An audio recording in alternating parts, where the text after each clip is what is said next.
Hello, Forest Park neighbors. This is Kimberly James. Just wanted to give you an update on a town hall meeting that I was able to participate in and gather information. And as I gather the information, I just wanted to give you the information so that as I make an informed decision, you'll know where the information is coming from.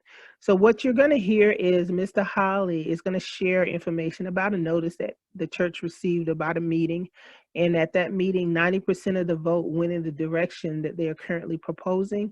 Some of the members of the church are residents of the city of Forest Park, and some live a couple houses down, others live around the corner, but they all voted to go in this proposed direction. So some of the residents and members that live nearby, they realized that if they didn't do something, they would lose the church. So if the sale goes through, then Ash Street Baptist Church will still be a viable member of the Forest Park community.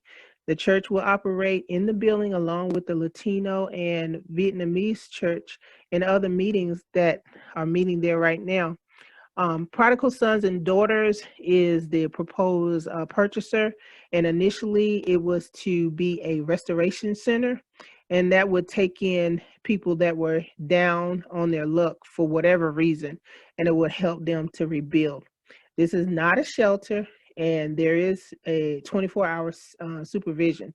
It seems to be a well-controlled and something Forest Park could be proud of. So 70% of the money will help with food in a food bank, and will open 5 to 6 days a week. So I want you to hear from Mr. Holly in his own words during the town hall meeting. Take care. Notice in the bulletin 2 weeks prior that we were going to have a meeting that day. So when we came, we voted on that, just what I just mentioned, and the vote was over 90% positive to go the route that we're going right now. So as a politician, as you say, you're not what you are. If you got 90% of the vote, I think you'd be pretty happy. Yeah. So we have some people in our congregation that live 2 houses from the church. We have some that live 2 or 3 houses from the church. We have some that live around the corner from the church. They all voted to go the way we're going now. They all voted to go the way we're going now.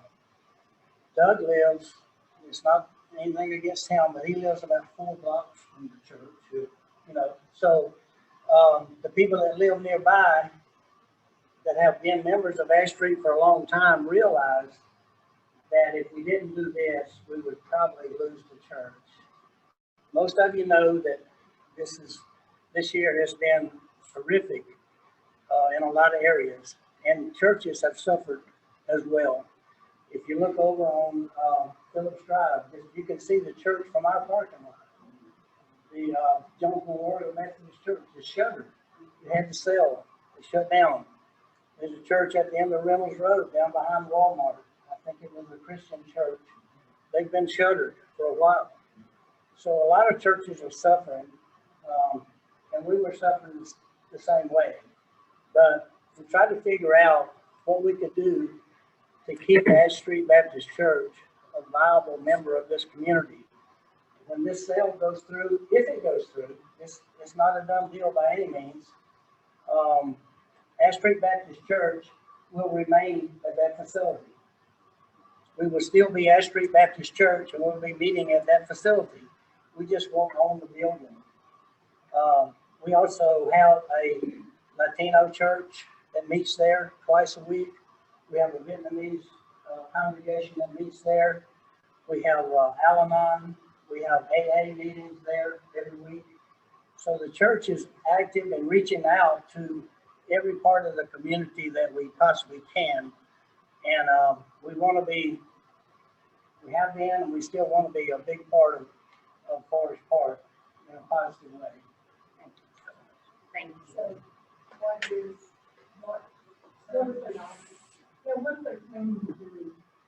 Prodigal Sons and Daughters, they had a representative at our last meeting at church, and the purpose of them is kind of progressed from where it started. When it first started, we looked on the website, and this is a big organization. They have places like this in Florida. Their home office is in New Jersey, so they are all over, and they've done this before. But at the last meeting, you know, well, let me go back a second.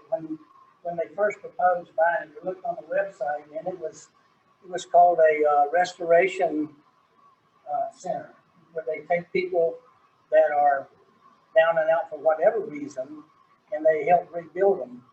Now, when Doug said that I said that it had characteristics of a halfway house, I did say that, because it does. They may take the person out of prison that has nowhere to go and needs a helping hand to get back into society. They may take a homeless person from Forest Park, but it's not a homeless shelter. Homeless shelters, for the most part, are you go, you spend the night, you get up the next morning, you got to leave. And most of them have like a 2-week limit. Well, these people are saying the folks that come there will be there 6 months while they're learning, they're training. And if they're working during the day, these people, the prodigal sons and daughters, take them to their job and bring them back. They don't allow them to walk the streets. They have 24-hour supervision.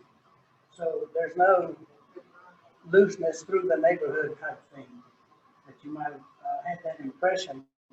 So it seemed like a well-controlled operation, something that Forest Park could be proud of. And at the last meeting, they did say 70% of their efforts and monies go toward a food bank for the city. Every day, 5 to 6 days a week, they'll be distributing food to the city for people who need it. The church that Doug mentioned, they have a food giveaway 1 day a month, the first Saturday of every month. That's correct. And they, you know, we feel like it'll be a good thing for the city. So that's our standpoint.